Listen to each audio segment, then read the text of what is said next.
John, what's up? Greetings, Edgewenka. Greetings, viewers.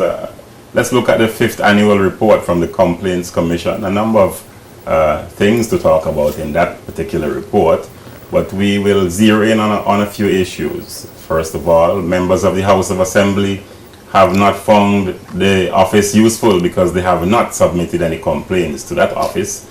Maybe they see no need to do so. There is a call for a complaints mechanism to address complaints dealing with persons not in the public space where the Complaints Commission has all that authority, but in the private sector, particularly as it relates to lawyers in that legal fraternity, yes. And there is allegations of lack of transparency, and one may say that they are well-founded in terms of how one, let me say, residents can access services across the various departments in government. Let's go right into this clip from the Complaints Commissioner, Mr. Elton Georges, who says that he is yet to receive any report or at least any sort of complaints from members in the House of Assembly. We have not received a single request for an investigation from any member of the House of Assembly, and I've, over the years, commented on this in my annual reports. That is still a sector that has not opened up as yet, as it were. Any comments before we move on? Well, I don't know how many of us knew, or I don't know if the legislators knew that that they could complain to the Complaints Commissioner. I mean, this is the first I'm hearing of that channel or that mechanism. Certainly is a good one. I have used the Complaints Commission office, the Complaints Commission, on behalf of persons in the private sector that requested my assistance, whether it was on labor matters or immigration matters. I've had occasion to use the Complaints Commissioner, and quite effective, I have to add. But as far as legislators using them, this is the first I'm hearing of it. Now, my other question, Sean, is whether legislators actually wanted to use the Complaints Commissioner, or they just want to make a public complaint because of their political agenda. So, well, the issue is that none has been submitted. So Mr. Georges is saying that he is of the opinion that the office is well placed to receive complaints, formal complaints. But my question is, why hasn't any been submitted? Why, if this is an avenue for if I was a politician, let me put it this way, if I was a politician and I needed to get something done or get some redress for one of my constituents, and that avenue was available to me, certainly I would be using that avenue left and right, up and down, unless I just wanted to make the complaint public in order to create a bad reflection on the government and not really assist my constituents. That's the point I'm making. Yes, because you may not get the desired results. Because I can argue in the same vein that you're suggesting that the media is quite effective and the politicians they are quite comfortable, satisfied with lodging their complaints in the media.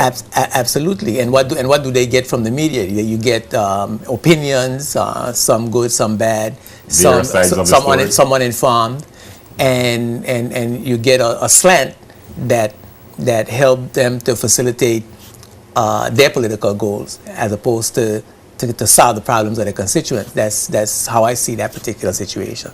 There you go. And before we move on, there's a particular case mentioned in this report.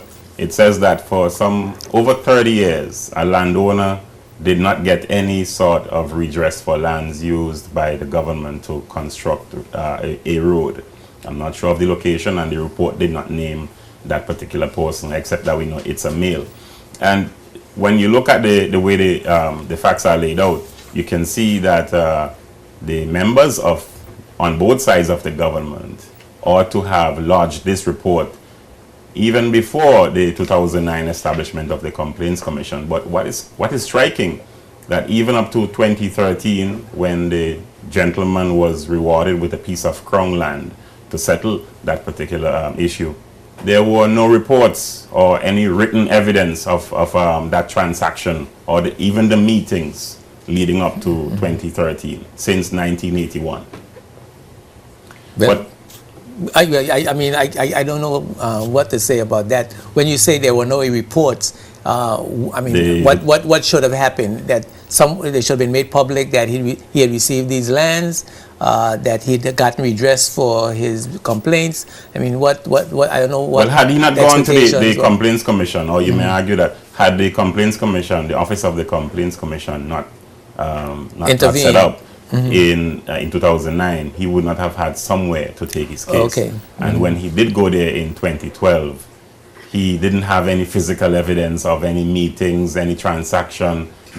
Even the ministry, the department responsible for lands, natural resources, and labor, had no evidence of that particular transaction. And whose it was all verbal, really. And whose fault was that? Was it his fault? On both sides. Both sides, that they just agreed verbally to take his land. Well, there was no agreement. In fact, I should have said that initially, that the government went ahead in 1981 and decided we want to put a road here to use these. They just took his land without any permission. The report says that, and it's a public document that will be laid in the House of Assembly at the next sitting. But let's move right along. That's quite interesting. That's quite an interesting case. Yes. Yeah. I know we are pressed for time.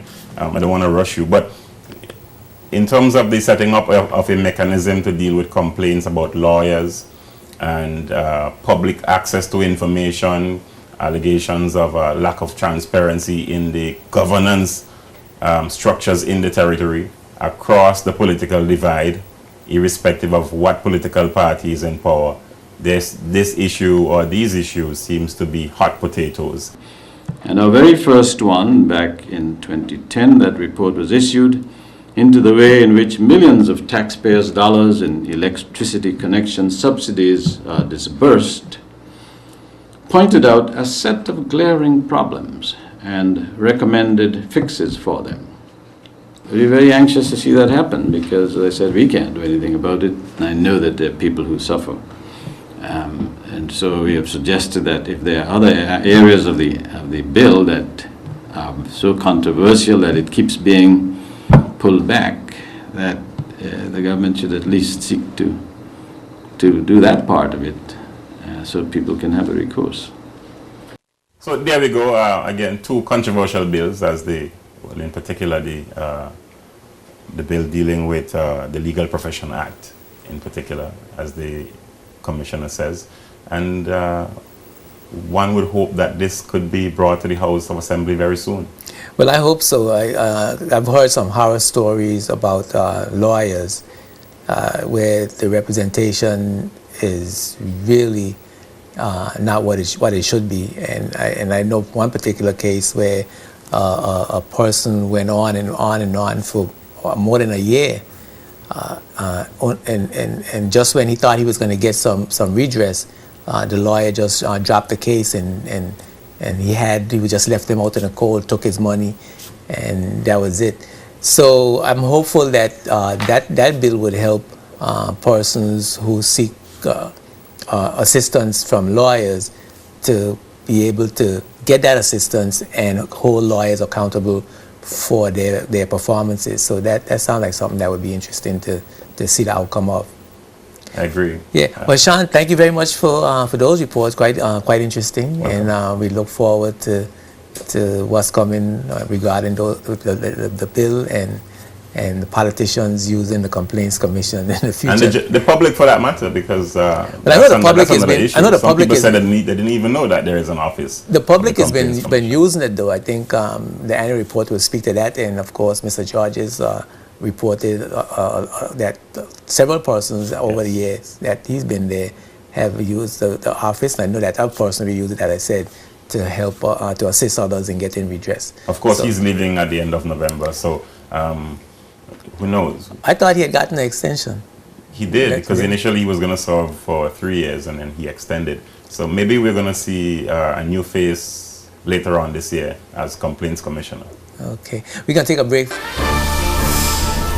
Spotlight is brought to you by the National Bank of the Virgin Islands and CCT Global Communications.